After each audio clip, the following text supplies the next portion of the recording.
الحمد لله كفى وسلام على عباده الذين اصطفى أما بعد সম্মানিত দেশবাসী, দেশে এবং প্রবাসে, কাছে এবং দূরে যারা আমার লাইভটা দেখতেছেন, আমি সবাইকে শুভেচ্ছা এবং অভিনন্দন জানাইতেছি। আমি তাহরিকে ইনসাফের পক্ষ থেকে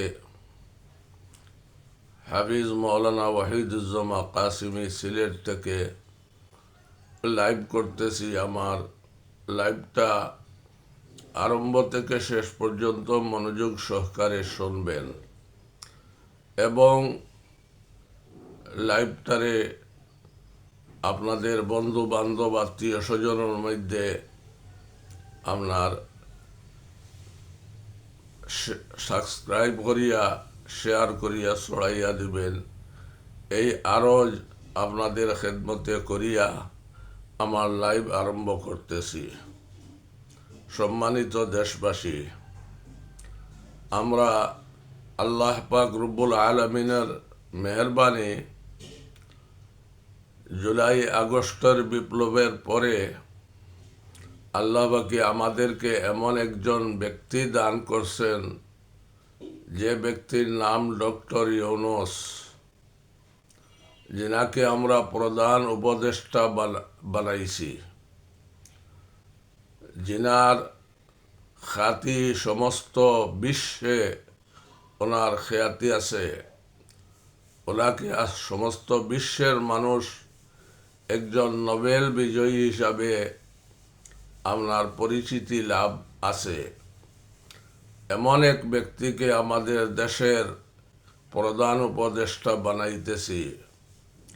আমি আপনাদের খেদমতে আরজ করতেছি যে সব লোক যে সব দিক দিয়ে পারদর্শী হয় এমন হওয়ার প্রয়োজন নাই। উনি একজন অর্থনীতিবিদ এবং ওনার যে কলা কৌশল আছে, যে কলা কৌশলের কারণে উনি দেশের প্রধান উপদেষ্টা হওয়ার পর এই দেশে যে শান্তি রাখছেন, এই দেশকে যে আপনার নৈরাজ্য মুক্ত থাকিয়া আপনার শান্ত রাখছেন, এইটাই আমাদের জন্য আল্লাহর কাছে শুকরিয়া। যদি উনি প্রধান উপদেষ্টা না হইয়া বাংলাদেশের কোনো দার্শনিক কিংবা কোনো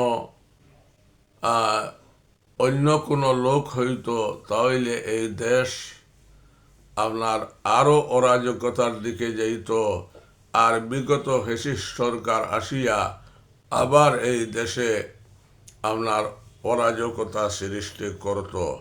কিন্তু একমাত্র এই নোবেল বিজয়ী ডক্টর ইউনূস সাহেবের কারণে ওরা মাথা চাড়া দিয়ে উঠতে পারতেছে না। ফ্যাসিস্ট সরকার বাগিয়েছে আর আসবার জন্য বিভিন্ন রকমের হুমকি দিতেছে, কিন্তু সাহস পাইতেছে না। আমি মাননীয় এই দেশের সমস্ত জনসাধারণকে সম্বোধন করিয়া আরজ করতেছি যে আপনারা ওনাকে মূল্যায়ন করেন এবং সর্ব অবস্থায় ওনার পাশে গিয়ে দাঁড়ান। প্রতি সপ্তাহে হোক আর প্রতি 15 দিন পরে হোক, সমস্ত দল মিলিত হইয়া আপনার ওনার কাছে যান আর গিয়া ওনার কাছে পরামর্শ করেন এই দেশকে কিভাবে আপনার ফ্যাসিস্টবাদ মুক্ত করা যায়। আমরা সোশ্যাল মিডিয়ায় দেখতেছি ফেব্রুয়ারি এবং মার্চের মধ্যে এমন অরাজকতা সৃষ্টি করবে। ভারত তাকিয়া যে সমস্ত খবর আমাদের কাছে আসতেছে, সোশ্যাল মিডিয়ায় যেগুলা ভাইরাল হইতেছে, আমরা আতঙ্কিত। আমি প্রধান উপদেষ্টা এবং উপদেষ্টা বৃন্দকে, যারাই এই সরকারের অন্তর্বর্তীকালীন সরকারে আছেন, তাদেরকে অনুরোধ জানাইতেছি, এদের এই প্রপাগন্ডারে বন্ধ করেন এবং এরা যেন মাঠে নামতে না পারে এই জন্য আপনি পুলিশ প্রশাসনকে, বিজেপিকে এবং আর্মিকে সতর্ক রাখেন। যারা যখন এরা মাঠে নামবে, যখন এরা অরাজকতা সৃষ্টি করার পায়তারা করবে, আপনারা সোশ্যাল মিডিয়ায় দেখতেছেন, এদেরকে আপনার গ্রেফতার করিয়া আইনের আওতায় আনবেন, এদেরকে মাঠে নামতে দিবেন না। আর বিশেষ করিয়া যাদেরকে গ্রেফতার করছেন দুষ্কৃতিকারী, খনি, লুটেরা, এই দেশকে ধ্বংসকারী, এদের বিচার কাজ আরম্ভ করুন। আর যারা পলায়ন করছে, এই পলায়নকৃতর মধ্যে তাকিয়া যারা শেখ হাসিনা এবং আপনার আসাদুজ্জামান কামাল এবং আপনার ওবায়দুল কাদের এবং শামীম ওসমান, মোহাম্মদ আরফাত, এই সমস্ত জাহাঙ্গীর কবির নানক, তারেক সিদ্দিকী, এই সমস্ত লোককে আপনার ইনকোয়ারি করিয়া এদেরকে ফাঁসির আদেশ এবং জানাইয়া দেন এবং এদেরকে গ্রেফতারি পরোয়ানা জারি করিয়া দেন। এদেরকে ফাঁসির আদেশ দিয়া দেন আর এদেরকে গ্রেফতারি পরোয়ানা জারি করিয়া দেন। তখন যদি কোনো সময় এরা দেশে আসে, তাহলে আসার সাথে সাথে গ্রেফতার করিয়া আপনার কারাগারে নিয়া আইনের আওতায় সুপোর্ট করবেন। আপনাদের কাছে এই আমার আরজ। এরা বিভিন্ন জায়গায় আপনার বিভিন্নভাবে আপনার প্রচার চালাইতেছে। ফেব্রুয়ারি এবং মার্চে এরা দেশে অকার্যকর করার জন্য, দেশকে অশান্তি করার জন্য যে আপনার পায়তারা করতেছে, সোশ্যাল মিডিয়ায় ভাইরাল হইতেছে, এইগুলারে এদেরকে মাঠে নামতে না দেওয়ার জন্য অনুরোধ জানাইতেছি। আর যদি এরা মাঠে নামে, তাহলে আইন প্রয়োগকারী সংস্থা দিয়া, র্যাব দিয়া, বিজেপি দিয়া, আর্মি দিয়া এদেরকে আপনার মোকাবেলা করিয়া যাদেরকে গ্রেফতার করবেন, এদেরকে কারাগারে পাঠাইবেন। আপনাদের কাছে এই আবদার জানাইলাম। 2 নম্বরে, যে সমস্ত আমাদের সূর্য সন্তান যারা আপনার 16 বৎসর থেকে এই সরকারকে, এই ফ্যাসিস্ট সরকারকে সরাইতে পারে নাই, আল্লাহর রহমত হইছে, ওদেরও আপনার যারা 15-16 বৎসর থেকে নির্যাতিত, গুম, খুন এবং নির্যাতন করছে, বিভিন্ন মামলা দিয়ে এদেরকে আপনার নির্যাতিত করছেন, তারাও আপনার তাদেরকেও সাথে নিয়া যে সমস্ত ছেলেরা, যে সমস্ত ছাত্র সমন্বয়করা এই গণ অভ্যুত্থান করছেন, আমি ওনাদের কাছে আবদার করতেছি, আপনাদের মধ্যে ফাটল দেখা দিছে, আপনাদের মধ্যে অনৈক্য দেখা দিছে, আপনারা বিভিন্ন ভাগে বিভক্ত হয়েছেন। আপনাদের কাছে অনুরোধ, আপনারা দল গঠন করতেছেন, করেন।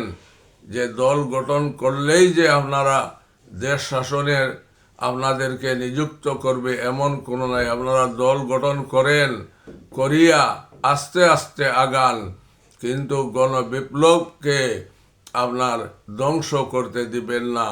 আপনাদের অনৈক্যর কারণে, আপনাদের একে অন্যর প্রতি দোষারোপ করার কারণে, ঐক্য না থাকার কারণে আজকে বিগত সরকারের লোক সুযোগ পাইছে আর সুযোগ পাইয়া তারা এই দাম্ভিকতা দেখাইতেছে।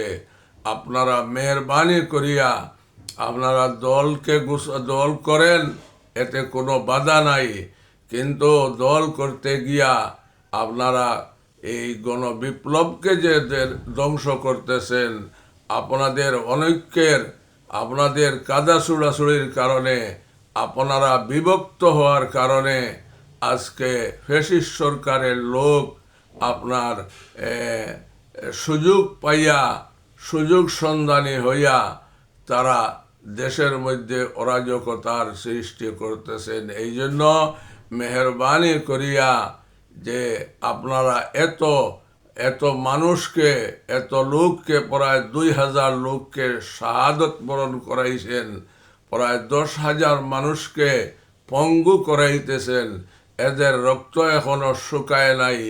এই জন্য আর যেন কোনো মায়ের বুক খালি না হয়, আর যেন কোনো বিপ্লব করতে না হয়, আপনারা মেহরবানি করিয়া আপনারা সব ঐক্য বজায় রাখেন। আর ঐক্য বজায় রাখিয়া আপনারা দল গুছান এবং বিপ্লবকে কাজে লাগান, এবং প্রধান উপদেষ্টার কাছে আপনারা বারবার যান। আপনারা যাইতে কোনো অসুবিধা নাই, আপনাদেরকে 2-3-4 জন আপনার উপদেষ্টা পদে আছেন। আপনারা প্রধান উপদেষ্টা এবং উপদেষ্টা বৃন্দকে নিয়ে বারবার মিটিং করেন, এই দেশকে কিভাবে বিনির্মাণ করা যায়, এই ধ্বংসস্তূপ থেকে এই দেশকে কিভাবে বাঁচানো যায়। এই জন্য আপনাদের কাছে আরজ, আপনারা ঐক্য ধারণ করিয়া আপনারা যে বিগত সরকারের লোক যারা আপনার মাঠে নামার ঘোষণা দিতেছে, আপনারা সম্মিলিত হইয়া এদের মোকাবেলা করার জন্য পুলিশকেও সাথে রাখেন, বিজেপি আর্মিকে সাথে রাখেন, প্রয়োজনে পুলিশের সাথে বসিয়া পরামর্শ করেন, প্রয়োজনে আর্মিদেরকে সামনে রাখিয়া আপনার পরামর্শ করেন কিভাবে এদের মোকাবেলা করা যায়, কিভাবে এদেরকে আপনার এই মিলিত না হয় এর চেষ্টা আপনারা মেহরবানি করিয়া করেন। আর বড় দল হিসাবে বিএনপিকে বলতেছি, আপনারা 15-16 বৎসর যাবৎ নির্যাতিত ছিলেন। আপনারা এক একজনের উপরে আপনার 200-150 মামলা আছে। আপনারা বারবার কোর্টের বারান্দায় গিয়া হাজিরা দিছেন, না আপনাদের পরিবারের খেয়াল করছেন, না আপনাদের ব্যবসা প্রতিষ্ঠানের দেখা করতে পারছেন। এই জন্য আপনাদেরকেও বলতেছি, আপনারা নির্বাচনের জন্য তাড়াহুড়া করবেন না। আপনারা সংস্কার কাজ কিভাবে করা যায়, কিভাবে সংস্কার করিয়া 6টা কমিশন গঠন হয়েছে, এই 6 কমিশনের রিপোর্টে পাইয়া, রিপোর্ট দেখিয়া একটা সংশোধনী আনিয়া সম্মিলিতভাবে বিএনপি হোক এবং যে কোনো দল হোক, প্রত্যেক দলকে একত্রিত হইয়া আপনার উপদেষ্টা বৃন্দর কাছে যান, গিয়া পরামর্শ দেন কিভাবে, যদি আপনারা দেশপ্রেমিক হন, আর যদি ক্ষমতার লালসা থাকে, তাহলে আপনারা এই দেশকে শান্ত করতে পারবেন না, এই দেশকে আপনার শান্তির রাষ্ট্র বানাইতে পারবেন না। আপনাদের কাছে অনুরোধ, আপনারা ঐক্য বজায় রাখেন। আপনাদের মধ্যে জায়গায় জায়গায় মারামারি, কাটাকাটি, দখলবাজি আমরা দেখতেছি, এইগুলো আপনারা বন্ধ করেন। আর আপনারা বলতে, আমরাও বলি, আপনারাও বলতেছেন আমরা বড় দল, কিন্তু বড় দলে যে কাজ হয় এইটা আপনাদের অন্তর তাকিয়া, আপনাদের খেয়াল তাকিয়া সরাইয়া দেন। বড় দলে কাজ করে না। 16 বৎসর আপনার মিছিল মিটিং করিয়া, সমাবেশ করিয়া এই সরকারকে সরাইতে পারলেন না, কিন্তু আল্লাহ পাক রব্বুল আলামিনের মেহরবানি, এই ছোট ছোট আপনার কলেজ ভার্সিটির ছাত্ররা এমন আপনার ত্যাগ স্বীকার করছেন যে ত্যাগের বিনিময়ে ফ্যাসিস্ট সরকার এই দেশটাকে পলায়ন করতে বাধ্য হয়েছে। এই জন্য আবার যেন আপনাদের অনৈক্যর কারণে আপনাদের ঐক্য ধারণ করিয়া রাখার না কারণে আপনার এরা আবার মাথা চাড়া দিয়া উঠতেছে। এরা দেশে আসিয়া আপনার অরাজকতা সৃষ্টি করবে। এই ডক্টর ইউনূসকে আপনার ব্যর্থ করার চেষ্টা করতেছে। এদের এখন ফ্যাসিস্ট সরকারের এখন আর কেউ তার শত্রু নাই, একমাত্র শত্রু ডক্টর ইউনূস। যেহেতু উনি আপনার আস্থা ওয়ার্ল্ডে ওনার পরিচিতি আছে, এবং যদি উনি থাকেন ওনাকে ধরিয়া রাখতে পারেন, তে দেখবেন দেশের যত সমস্যা আছে, যত দুর্নীতি আছে, যত দেশের সাথে আপনার প্রয়োজন, প্রত্যেক দেশ থাকিয়া যে টাকাগুলা পাচার করিয়া নিয়ে গেছেন এই দেশগুলা থেকে টাকাও ফেরত আনতে পারবেন। আল্লাহকে ওনাকে এই সামর্থ্য দিছে। এই জন্য ওনাকে মূল্যায়ন করেন, ওনার কাছে বারবার যান। উনি একদিন দুঃখ প্রকাশ করছেন, আপনারা যখন সামনে আসেন কথা বলেন আমি বড় শান্তি পাই, আর যখন দূরে সরে যান তখন আমি অশান্তি বিরাজ করি। এই জন্য বারবার আপনারা নিজের ইচ্ছায় আপনারা সবাই সম্মিলিত হইয়া ওনার কাছে 15 দিন পর পর বসেন, বসিয়া আপনার সুপরামর্শ দিয়া এই দেশ থেকে এদেরকে বিতাড়ন করেন, ফ্যাসিস্ট সরকারকে বিতাড়ন করেন। এখনো অনেক রাঘব বোয়াল দেশের ভিতরে লুকিত আছে। এদেরকে চিরুনি অভিযান চালাইয়া এদেরকে গ্রেফতার করিয়া আইনের আওতায় আনেন। আর যারা বিদেশ পলায়ন করছে তাদেরকে আপনার যদি দণ্ডপ্রাপ্ত হয় এদেরকে আপনার শাস্তি শোনাইয়া দেন, এদেরকে ফাঁসির আদেশ দিয়া দেন, তখন আর এরা দেশে আসতে পারবে না।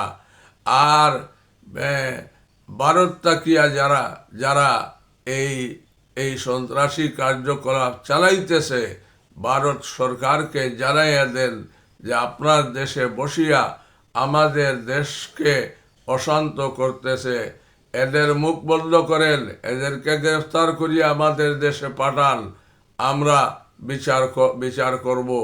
আপনার ভারত সরকারকে আপনারা শক্তভাবে এই কথাটা বলিয়া দেন।